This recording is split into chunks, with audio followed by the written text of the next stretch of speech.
اور یہ ولادت کیسی ولادت ہے؟ اس ولادت کے بارے میں خود مولا متقیان نہج البلاغہ کے اندر ارشاد فرماتے ہیں، خطبہ نمبر 57 اس خطبے کے اندر ایک جملہ ہے جو مولا اپنے فضائل کے اندر بیان فرماتے ہیں. سب سے پہلا جملہ اپنی فضیلت کا بیان فرماتے ہیں، انی ولدت علی الفطرہ وسبقت علی الایمان والہجرہ، میں وہ ہوں جو فطرت اسلام پر پیدا ہوا ہوں،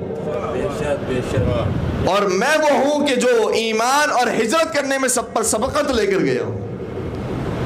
یہ بات آپ نے سن لی، الحمدللہ بات پہنچ بھی گئی، لیکن میں بات کو تھوڑا سا اور آگے بڑھاؤں کہ جو مولا متقیان نے ارشاد فرمایا ہے کہ میں فطرت اسلام پر پیدا ہوا ہوں، انی ولدت علی الفطرہ، میں فطرت پر پیدا ہوا ہوں، تو میں مولا متقیان سے دست ادب جوڑ کر عرض کروں گا کہ یا امیر المومنین، صرف آپ تو نہیں ہیں جو فطرت پر پیدا ہوئے ہیں، کیونکہ آپ کی اور آپ کے رسول کی حدیث ہے کہ انہوں نے ارشاد فرمایا کل مولود یولد علی الفطرہ، ہر پیدا ہونے والا بچہ فطرت اسلام پر پیدا ہوتا ہے، ہر پیدا ہونے والا بچہ فطرت توحید پر پیدا ہوتا ہے، ہر پیدا ہونے والا بچہ فطرت اور معرفت پر پیدا ہوتا ہے. تو یہ تو سارے بچوں کے بارے میں یہی حدیث ہے، سارے انسانوں کے بارے میں یہ بات ہے کہ جو پیدا ہو رہا ہے وہ فطرت اسلام پر پیدا ہو رہا ہے. پھر آپ نے اپنے فضائل کے اندر کیوں بیان کیا کہ آپ فطرت اسلام پر پیدا ہوئے ہیں؟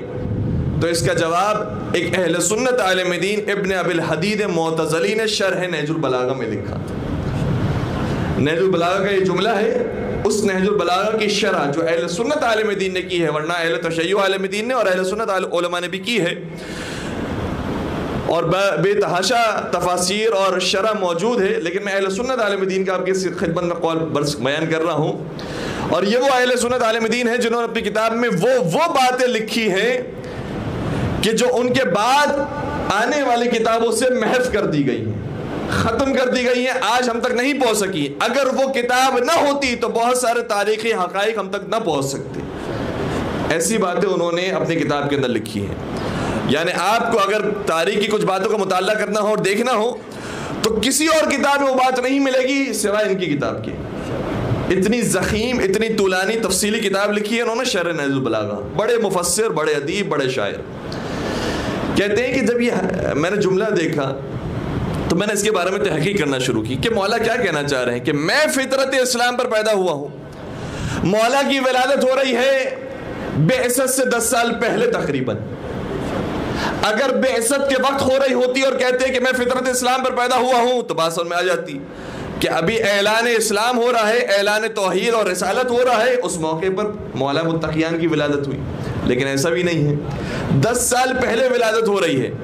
اب انہوں نے جب تحقیق کی تو پتہ چلا کہ پیغمبر اکرم صحیح ہے کہ 10 سال بعد اعلان نبوت فرماتے ہیں، لیکن آثار نبوت 10 سال پہلے ہی سے ظاہر ہونے لگے تھے. کیا کہنے ہیں بھائی، سبحان اللہ. آثار نبوت، ملائکہ کے آوازوں کا سننا. اسی طریقے سے کبھی کبھار درختوں کے قریب سے گزرتے تھے اور درخت جھک جایا کرتے تھے پیغمبر کے لیے. سنگریزوں کو اپنے ہاتھوں میں اٹھاتے تھے اور تسبیح پڑھنے لگتے تھے. یہ آثار نبوت پیغمبر اکرم سے جو ظاہر ہوئے ہیں وہ 10 سال پہلے ظاہر ہوئے ہیں. اور مولا نہ صرف یہ بتا رہے ہیں کہ میں اسلام کے اوپر پیدا ہوا ہوں، بلکہ یہ بھی بتا رہے ہیں کہ میں اس وقت پیدا ہوا ہوں جب نبوت کے آثار ظاہر ہونا شروع ہو گئے تھے. دنیا والے یہ تو جانتے ہیں کہ بعثت رسالت کب ہو رہی ہے، لیکن یہ کوئی نہیں جانتا ہے کہ بعثت کے آثار کب پیدا ہو رہے ہیں. میں تمہیں بتاتا ہوں کہ بعثت کے آثار 10 سال بعد نہیں، 10 سال پہلے ظاہر ہونا شروع ہو گئے تھے. درود پڑھ دیجئے محمد و آل محمد.